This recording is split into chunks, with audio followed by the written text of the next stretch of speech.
bank failure in U.S. history. Let's fucking go. Bank has become the second largest bank failure in U.S. history. Regulators have seized the bank, sold off most of its assets to JP Chase in a rescue deal as America's banking crisis flares up again. In a statement this morning, JP Chase's CEO Jamie Dimon says our government invited us and others to step up, and we did. He did note this will benefit JP Chase. We'll talk a lot more about it. But look, First Republic is now the third major bank to fail. Yeah, no, totally. They hate consolidating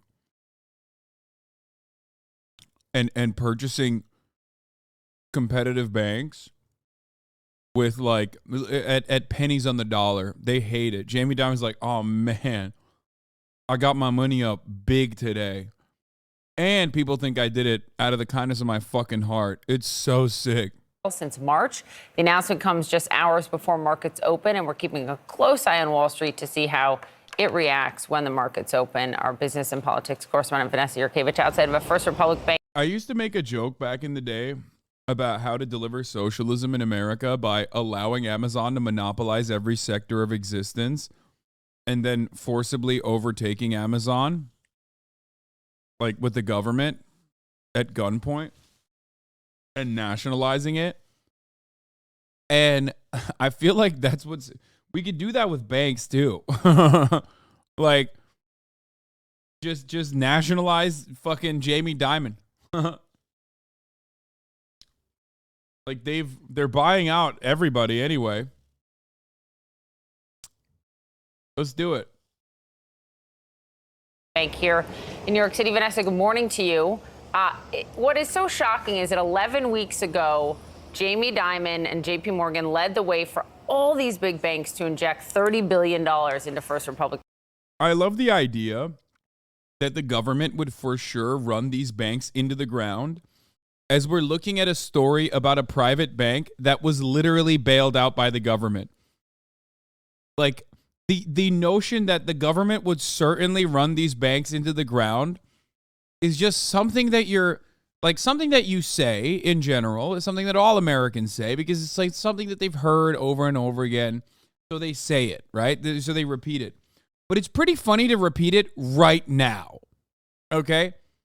It's like the one time where if you have that opinion, you should just keep it to yourself. Because objectively, the private ownership is not working and it is currently running into the ground and the government is saving these banks.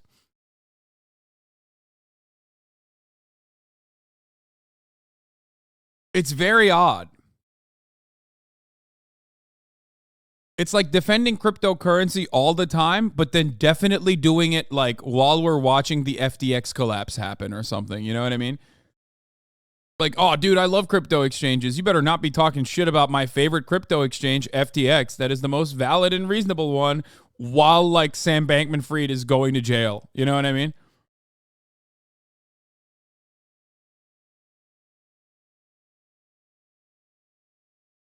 To try to save it. And even that didn't work.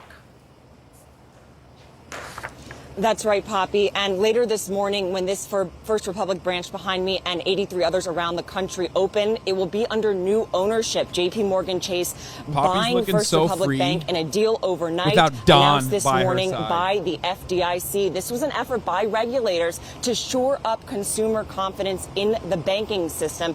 As part of this deal, JP Chase will assume all deposits of First Republic Bank. So when people go to the bank this morning, their deposits are safe. This all started to unfold several weeks ago after the failure of SVB and Signature Bank. But as you mentioned, there was that big cash infusion of $30 billion led by JP Morgan. But things really started to spiral last week after the first quarter earnings call by First Republic, where they revealed that deposits fell by 40%, totaling about $100 billion. That sent stock prices falling. Just on Friday, shares were trading at about $3, down from about $122 earlier in March. We do have a statement from the Treasury Department out early this morning reacting to the news. I will read that to you. Here's what they said.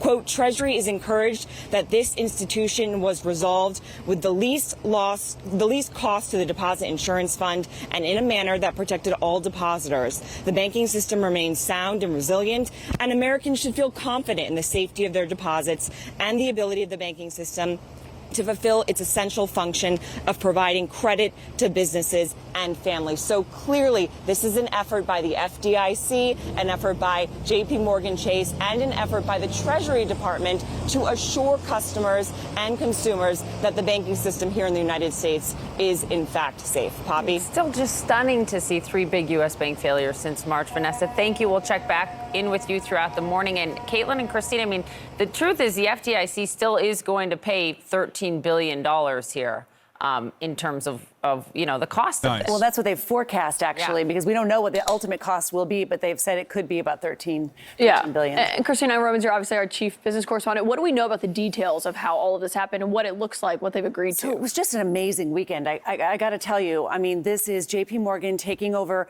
the assets and the deposits of this bank. And then there's going to be a loss sharing provision with the FDIC for anything that comes up that could be problematic on the bank's books. So a little bit of a sweetener from the FDIC to make sure that JP Morgan would come to the table. We know there was an auction of this bank.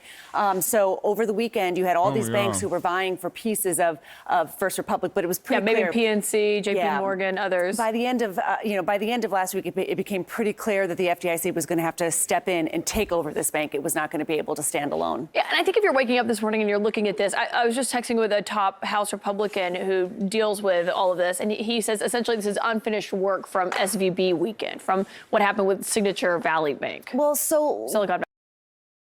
It's funny because it's another big corp of fucking up. It's another big corp of fuck up. And then our solution, because we're American, is not the government coming in and just being like, okay, you're done with this. You can't play with this toy anymore. You keep fucking this up. It's that you're like, oh, okay, we'll just subsidize the larger corporation to now buy you at super cheap prices. That's fine. That's perfect. It's literally, that's our best solution, actually. No better solution could exist in the circumstance, so don't suggest it, you fucking asshole. Valley Bank. Yeah, so let's talk about what happened there, because you had this bank, First Republic, lost 41% of its deposits. $100 billion walked out of the door after SVB and Signature Bank failed. Because what happened was that showed that these banks, like First Republic, they have a lot of uninsured deposits. People didn't want to be sitting there with all of their money in a bank, more than $250,000 in a bank with uninsured deposits. And so they walked out the front door and took their money to other banks. First Republic catered to wealthy clients on the coasts. It was known for its $5 million jumbo mortgages. Yeah. So when you talk about Republicans in the House, look, nobody's crying over First Republic Bank, but you don't want chaos and turmoil to spread to the rest of the banking system as well here. And do we think that there's going to be more chaos in the rest of the banking system as a result of this? So I've been talking to a lot of people over the weekend, and they think you call this unfinished business. They think that what happened with the all that money that was the lifeline that went 6 weeks ago that went into this the 30. bank. No. It's not. You want to know why? Partially because, the confidence that people have with the system not failing, especially as it pertains to banks that are too big to fail, is very real. And partially because, the first time Silicon Valley Bank happened, everyone freaked the fuck out. Then a bunch of other banks also collapsed, which they have in the past as well. It happens all the time. The FDIC steps in, but never, big banks like First Republic.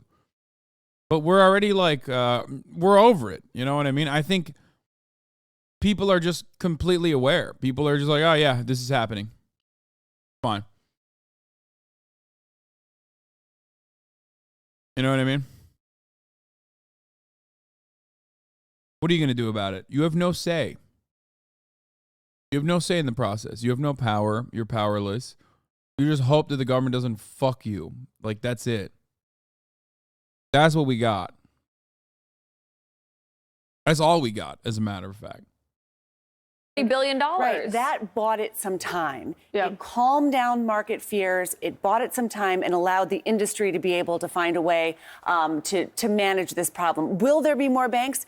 No one knows for sure. I mean, 3 big bank failures in just a couple of months is really remarkable. But for the most part, most banks are perfectly healthy and will be able to manage this interest rate risk. But can we talk about the FDIC report here? Because I'm obsessed with this. This is an aspect of this, talking about the root causes of here and what went down. The FDIC report basically said that because they have so many staffing shortages, that led to a part of what we've been seeing playing out with these banks. Yeah, that Fed report on the collapse of SVB was really interesting, in part because the Fed is both the regulator and the supervisor, and basically said there were all these open red flags at Silicon Valley Bank that were not followed up on, and that management didn't understand what was going on, but also just poor bank management and oversight was not as robust as it should have been. When I said to That's crazy.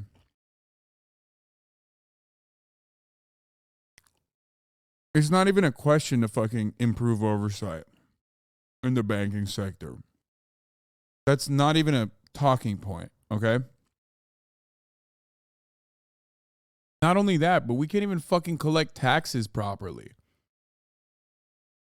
Like, people who are powerless to fight back against big government, the Republicans will stop the government from, like,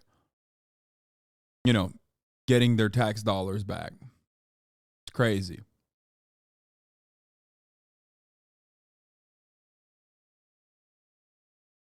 down with JP Morgan CEO Jamie Dimon just last month. I asked him about these string of bank failures. Would there be more? Here's what he said then. This is not 2008. Yeah, he got done licking his lips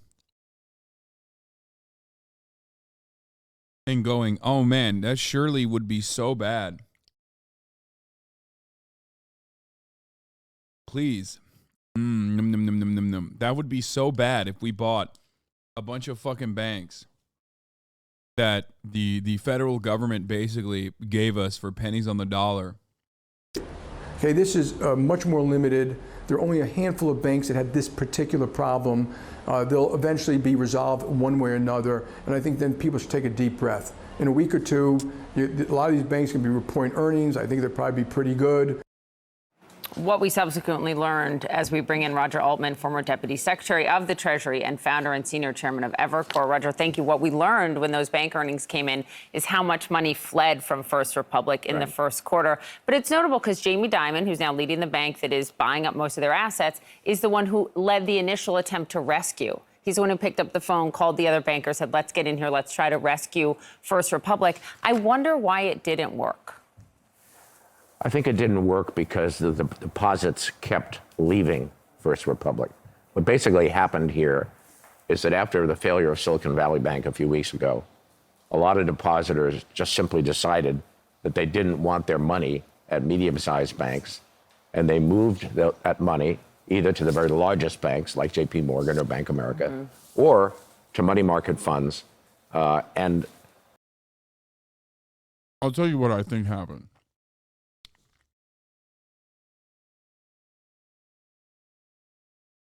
I don't think he's talking about people that have $5,000 in their bank account. There are a lot of people in the United States of America, because there's a lot of wealth here, that have more than $250,000 in their bank accounts. It comes as a shock to you when I say that, because you're like, what? I have minus $35 because I just got hit with an overdraft fee. What the fuck do you mean? No, I think a lot of people have, and a lot of companies have, way more than $250,000 in their bank accounts. And they realized, oh, fuck, unless we are with one of the largest banks that are too big to fucking fail, okay, we need to pull this shit out of here right now. Those special loans that we were getting, those special privileges that we were getting from First Republic Bank is no longer, especially with the interest rates being the way that they are, okay? Those special rates that we are getting from First Republic Bank are not so special anymore, especially if it's technically not FDIC protected. Now, these big banks don't have FDIC protection over $250,000 as well. Obviously, they don't. However, that doesn't really matter because, which by the way, I do think that they should offer some level of like insurance over it. But the reality is that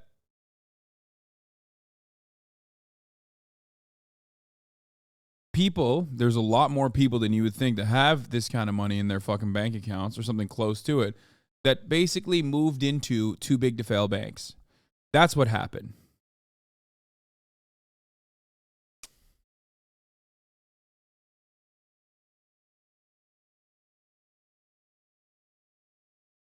Does that make sense? I don't like when they're covering the story. I feel like they cover it as though like, you know, the plumber decided to fucking move his like $1,000 savings or $5,000 savings or the college fund that they have for their children away from First Republic, and it really fucking tanked their bottom line. Like, no, I think it was a lot of rich people that consolidate all their wealth in one fucking account, whether it's because they're lazy and stupid, like some people that stream on Twitch, not me, of course, or because they get favorable deals from the banks when they have a lot of money at these banks. And $250,000 or more, like $1 million in a bank account, doesn't do much for you if you're with Chase or if you're with Bank of America. But $1 million in a bank account does a lot for you if you're with First Republic, right? And First Republic is a big bank still, but they're not like a systemically important, like too big to fail bank, right? So BOFA can get away with like being like, oh, you had $1 million in a bank account? Sick. Whatever. Who gives a fuck? Talk to me when you have 10 million. That's when you can get a concierge service for yourself. However, First Republic probably offers that, you know, careful and you know, very personal relationship to middle America, or not middle America, but like upper middle class individuals who are business owners, for example, favorable loans and the like. When you do that, which probably creates a massive level of clientele that is over $250,000 in the bank, that will move away at the first sight of fear and the first sight of uncertainty, which makes sense. Someone asked in the chat, what's BOFA? It's Bank of America and nothing else. Please stop saying it's something else.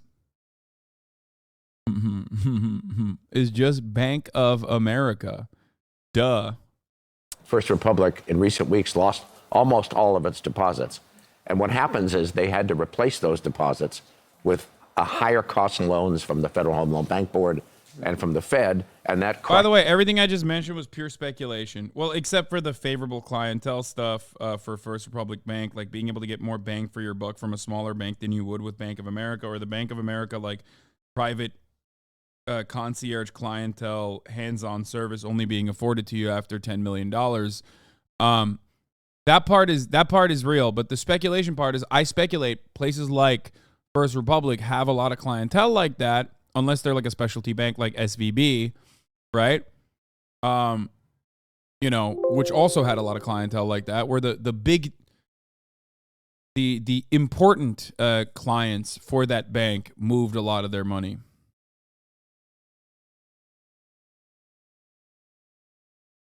The part where you get better rates on bigger mortgages is also real. That part is real. Crush their earnings, that crushed their share price, and it snowballed downhill. If you're waking up this morning and you have your deposits at First Republic, if you have a mortgage through First Republic, if you pay your small business payroll through First Republic, what do you need to know? Do you know because you're one of the ones that pulled their money? Yeah, totally. Uh-huh. Yeah, definitely. Everything you know about me, do you think Honestly, do you think, with everything you know about me, do you think I would be with a specialty bank? Or do you think I have the exact same bank account since I was 18 years old? Which one do you think is the answer? It's not because I'm fucking brilliant or anything. I'm an idiot. But this is just pure laziness for me. I don't even have a fucking credit card, dog. I don't even have a credit card. No, you're fine? You're fine. You're fine. You're fine. In fact, all depositors in the United States today are fine. Apparently, up to any ceiling, because... Well, the new policy essentially, essentially is, first, all deposits up to $250,000 are and have for a long time been guaranteed by the FDIC. Second, if your bank is threatened, it becomes shaky, the federal authorities in recent weeks have made clear that they will protect all deposits regardless of size. So, effectively, if your bank is sound... By the way, I told you this when the SVB shit happened, and people were yelling at me about this too. Of course they have to do this. Are you fucking crazy? That's the entire reason why the FDIC exists in the first place. It doesn't matter if it's more than $250,000. The $250,000 cap is a product of a older time anyway. Like, if adjusted to today's like wealth in America, with inflation on top of that, it probably is more than a couple million, that higher limit. But it doesn't matter. It's unlimited. The reason why it's unlimited is because if it's limited, then it defeats the purpose. The entire purpose of the FDIC's existence is so that there's confidence that you can like literally put your money in a fucking bank and know that it's not going to go away. You know what I mean?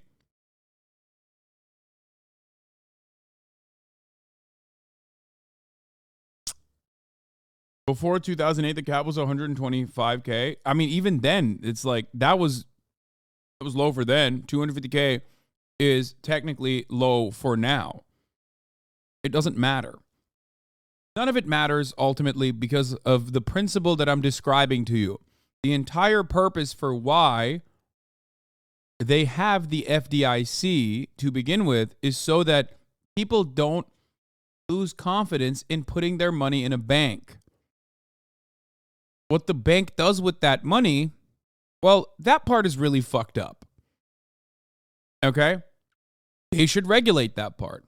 But as far as the reason for why the FDIC exists, that is a perfectly valid reason.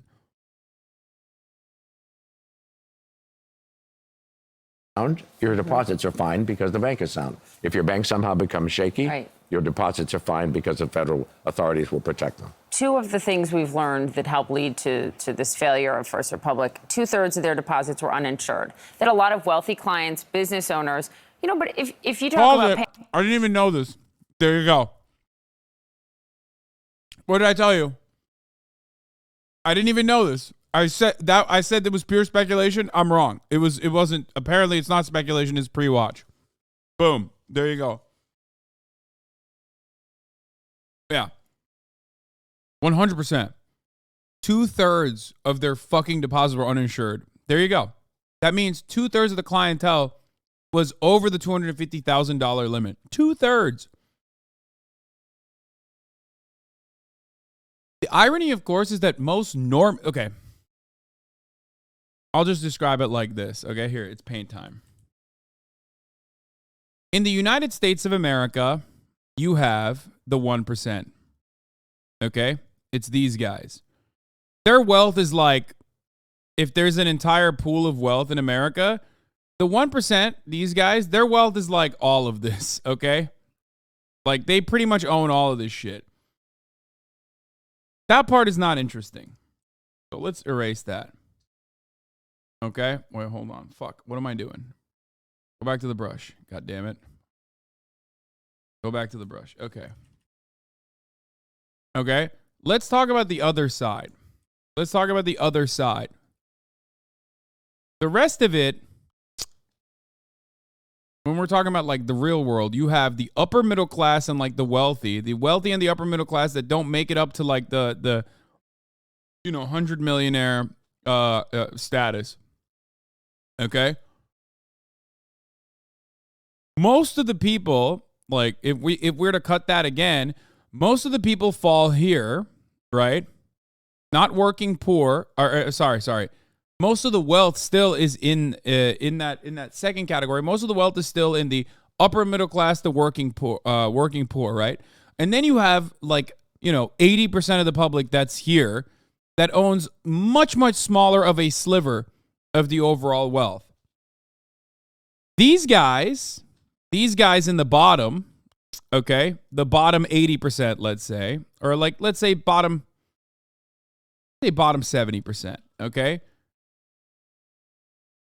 These guys in the bottom 70% and the billionaires at the tippy top that are that own a much larger percentage of this entire wealth pool in general, they bank with Bank of America and Chase. It's these guys, the small business owners, the wheelers and dealers that don't make $100 million a year or anything like that, but they range anywhere from having $250,000 in the bank account all the way to $10 million or $20 million in the bank account. Let's say $10 million just for the sake of this argument. Okay? Those guys are the ones that are going to First Regional.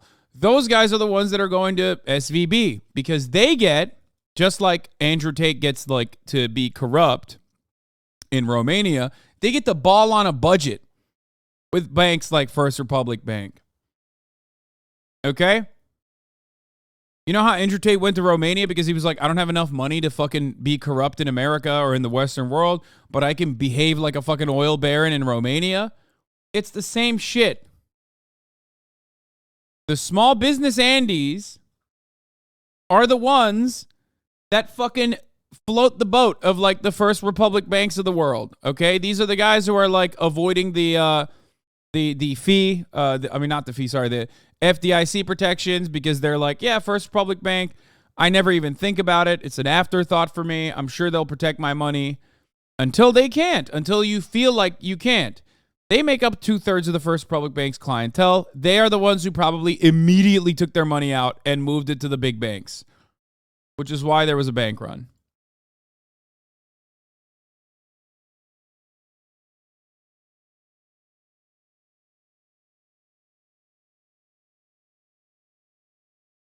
Or I could have just shown you the actual distribution of wealth in America. An economist asked more than 5,000 Americans how they thought wealth was distributed in the United States. This is what they said they thought it was. Dividing the country into 5 rough groups of the top, bottom, and middle 20% groups, they asked people how they thought the wealth in this country was divided. Then he asked them what they thought was the ideal distribution. And 92%, that's at least 9 out of 10 of them, said it should be more like this. In other words, more equitable than they think it is. Now that fact is telling, admittedly, the notion that most Americans know that the system is already skewed unfairly. But what's most interesting to me is the reality compared to our perception. The ideal is as far removed from our perception of reality as the actual distribution is from what we think exists in this country. So ignore the ideal for a moment. The graph is going to be all red. Here's what we think it is again. And here is the actual distribution. Yep. Shockingly skewed.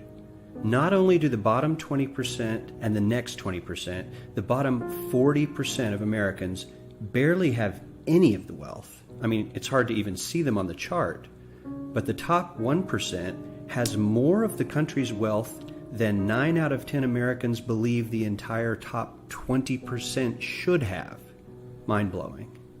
But let's look at it another way, because I find this chart... And then there's the craziest part about this, graph, is that when you look at the top 1% of the 1%, they also own like the majority of this graph. Okay? It gets more insane. The more you fucking look at like the tippy top of the fucking wealth, the larger they own the fucking wealth. It's an unfathomable amount of wealth that they have. That's why we always fucking say like the difference between a millionaire who has like $1 million and a billionaire who has $1 billion is about $1 billion. You know what I mean? Like, just like the difference between someone who has $0 to their name and a millionaire is, you know, about $1 million. The difference between a billionaire and a millionaire is insane. Part kind of difficult to wrap my head around. Instead, let's reduce the 311 million Americans to just a representative 100 people. Make it simple. Here they are: teachers, coaches, firefighters, construction workers, engineers, doctors, lawyers, some investment bankers, a CEO, maybe a celebrity or two. Now let's line them up according to their wealth. Poorest people on the left, wealthiest on the right, just a steady row of folks based on their net worth. We'll color code them like we did before based on which 20% quintile they fall into. Now let's reduce the total wealth of the United States, which was roughly $54 trillion in 2009, to this symbolic pile of cash. And let's distribute it among our 100 Americans. Well, here's socialism, all the wealth of the country distributed equally. We all know that won't work. We need to encourage people to work and work hard to achieve that good old American dream and keep our country moving forward. So, here's that ideal we asked everyone about. Something like this curve. This isn't too bad. We've got some incentive. I like that the ideal still has like omega wealthy people, by the way. Like, also, that's not socialism, but it doesn't matter. I mean, this person is doing a good job describing it. But like, even in the ideal, if you ask an American, the fact that they still believe that there is a fucking guy who could be like a feudal serf, it's awesome. Like, it says a lot about the American mentality. Why wouldn't the ideal just be like, everyone has enough to live and you know, do whatever the fuck they want to? Is it that even in a fucking ideal, like, I'm not saying it's an ideal distribution of wealth is not supposed to be a reasonable one. It's supposed to be an unreasonable one. Do you get it? And even then, these motherfuckers cannot even dare to dream, okay? As the wealthiest folks are now about 10 to 20 times better off than the poorest Americans. But hey, even the poor folks aren't actually poor, since the poverty line has stayed almost entirely off the chart. We have a super healthy middle class with a smooth transition into wealth. And yes, Republicans and Democrats alike. Yeah, 1 million seconds is 12 days. 1 billion seconds is 31 years. To give you a better understanding of the difference between a billion and a million, it's often better to basically change the dynamic from like money or pieces of rice or anything like that like you can visually comprehend to an entirely different metric. I think that's precisely why what's that famous video? The Tom Scott video is like really prescient and really important, where he basically describes it by showing you length. You know what I mean? Reckfield's video on it is really good too. It's visual, but it basically describes it as such. Chose this curve. 9 out of 10 people, 92%, said this was a nice, ideal distribution of America's wealth. But let's move on. This is what people think America's wealth distribution actually looks like. Not as equitable, clearly, but for me, even this still looks pretty great. Yes, the poorest 20 to 30% are starting to suffer quite a lot compared to the ideal, and the middle class is certainly struggling more than they were, while the rich and wealthy are making roughly 100 times that of the poorest Americans and about 10 times that of the still healthy middle class. Sadly, this isn't even close to the reality. Here is the actual distribution of wealth in America. The poorest Americans don't even register. They're down to pocket change. And the middle class is barely distinguishable from the poor. In fact, even the rich between the top 10 and 20 percentile are worse off. Only the top 10% are better off. And how much better off? So much better off that the top 2 to 5% are actually off the chart at this scale. I'm glad that he basically described it. Like this is what I was saying. It's like, even if you look at the top 1% of wealth, okay, what is it right now? The top 1% of wealth is like what, $500,000 or more?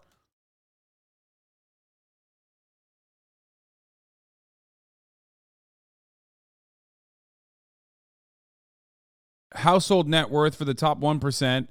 Household net worth is not at best, though. Its average income is probably better. As an individual, you would need to earn an average of $400,000 per year in order to join the top 1% and have a household income of $570,000. If you look at the net worth, the top 1% household net worth in the United States starts at $11 million, right? So $11.1 million in 2019 is the net worth of the top 1%, which I, of course, comfortably do not fall inside of, but I'm not going to use that. That's why I'm using the actual top 1% the way that you understand it, the annual income top 1%, right? The annual income of top 1% is $400,000. I am technically a part of this, right? As you guys all know. Having said that, however, if you break it down further, if you look at the actual top 1% of the 1%, they still manage to own the same scale distribution of wealth that is not dissimilar to the same scale distribution of wealth in the entire country.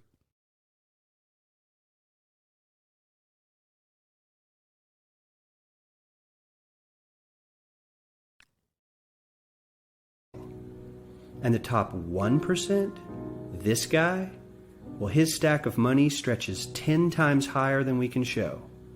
Here's his stack of cash, restacked, all by itself. This is the top 1% we've been hearing so much about. So much green in his pockets that I have to give him a whole new column of his own because he won't fit on my chart. 1% of America has 40% of all the nation's wealth. The bottom 80%, 8 out of every 10 people, or 80 out of these 100, only has 7% between them. And this has only gotten worse in the last. And I would say that the line basically is like around here somewhere. And that line is labor versus capital. At this point, it's almost all capital owners, okay? At this point, up to like the 70% line, it's almost all laborers. That's the difference. This is a country that benefits capital owners. This is a country that was designed for capital owners, by capital owners, to protect their interests. That is the difference. If you are a laborer, you are most likely going to fall on this side of the equation. Even with the random number of like the tiny minuscule number of people that don't own capital, but own their own business, or are like a one-man shop, or are like a high-paid laborer, like a doctor or a athlete or a Hollywood celebrity, because they are still, doing wage labor, and their surplus labor value is still being extracted from them. Even if you are in that regard, even if you're there, you are still a tiny percentage. And usually around here, you know what I mean? A tiny percentage of the overarching labor-owning class that owns the majority of the wealth in this country. Yeah, by the way, these are numbers. This is an old-ass video. This is numbers from a decade ago. The distribution of wealth is even worse now. Last 20 to 30 years. While the richest 1% take home almost a quarter of the national income today, in 1976, they took home only 9%, meaning their share of income has nearly tripled in the last 30 years. The top 1% own half the country's stocks, bonds, and mutual funds. The top 10% own 90% of the market, by the way. The top 10% of wealth in this country own 90% of the stock market. The top 1% own 50% of that. Think about that. That is direct capital ownership. That is finance capital. Finance capital and the financialization of every sector of the market in the United States of America has created a system where even back then, 10 fucking years ago, and it's gotten so much worse, 10 fucking years ago, the top 1% owned 50% of the stock market, the top 1% of wealth in this country. I'm not talking about the top 10%, which owns 90%. The top 10% of wealth in this country owns 90% of the stock market. Remember, the top 1% own 50. The bottom 50% of Americans own only 0.5% of these investments, which means they aren't investing. They're just scraping by. I'm sure many of these wealthy people have worked very hard for their money, but what the fuck? Oh, U.S. wealth distribution for Q4 in 2022. These numbers have changed. In the fourth quarter of 2022, 68.2% of the total wealth in the United States was owned by the top 10% of earners. In comparison, the lowest 50% of earners only owned 3% of the total wealth. Numbers have changed.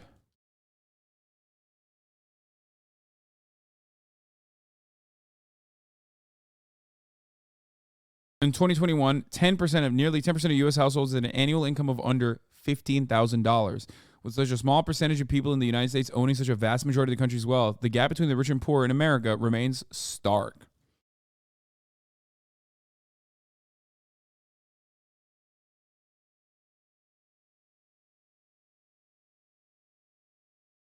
If you had to choose, do you think taxing by net worth and unrealized gains would be better for income versus income from labor? Yes, of course. It would be an equitable and just system. That's why it would never happen.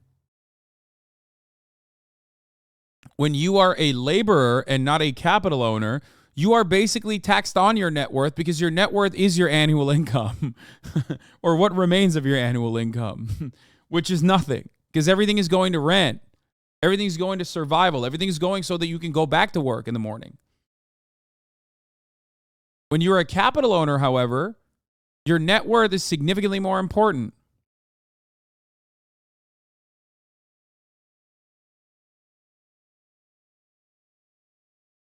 How will this end? Surely it can't go this way for the past 10 years. I mean, think about how it has gone this way for the fucking past however long.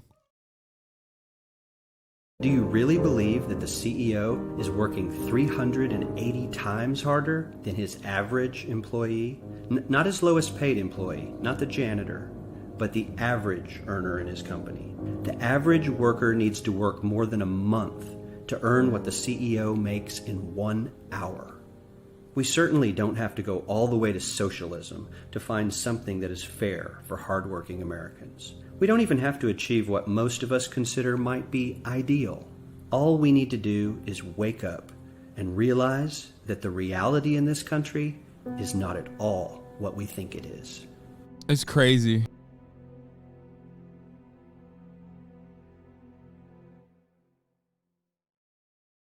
How do you convince someone that that thinks that this isn't a problem? Bro, if you look at this graph, if you look at the situation and you don't think this is a problem, I don't know what to tell you. I don't know how you convince someone. They're like, they literally are personally like, no, my lord, I like it. I like the way the things are, my lord.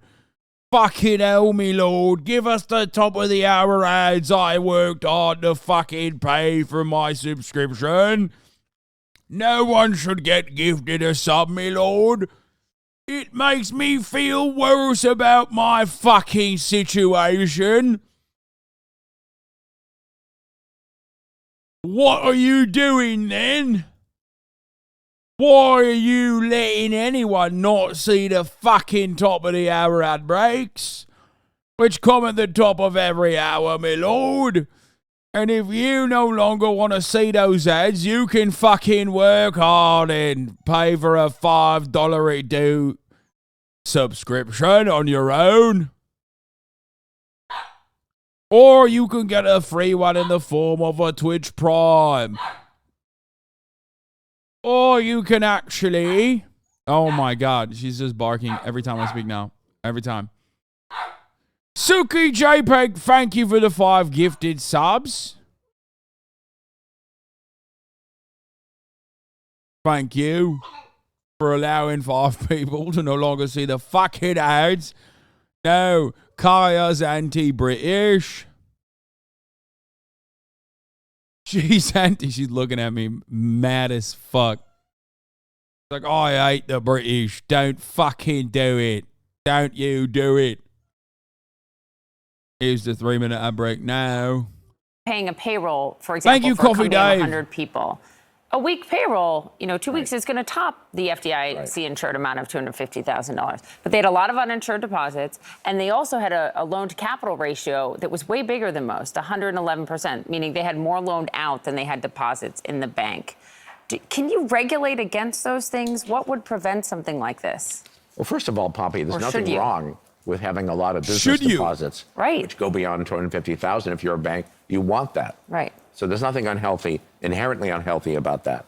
What really happened here, and also happened with Silicon Valley Bank, is that in the last year or so, as interest rates rose very quickly, with the Federal Reserve trying to fight inflation and being a little late to that game, they found themselves with a mismatch. They had taken deposits, invested them in longer-term assets. Dynamic Jab 13, Virtual Meal, and Trip 4269. Thank you for the 5 gifted subs.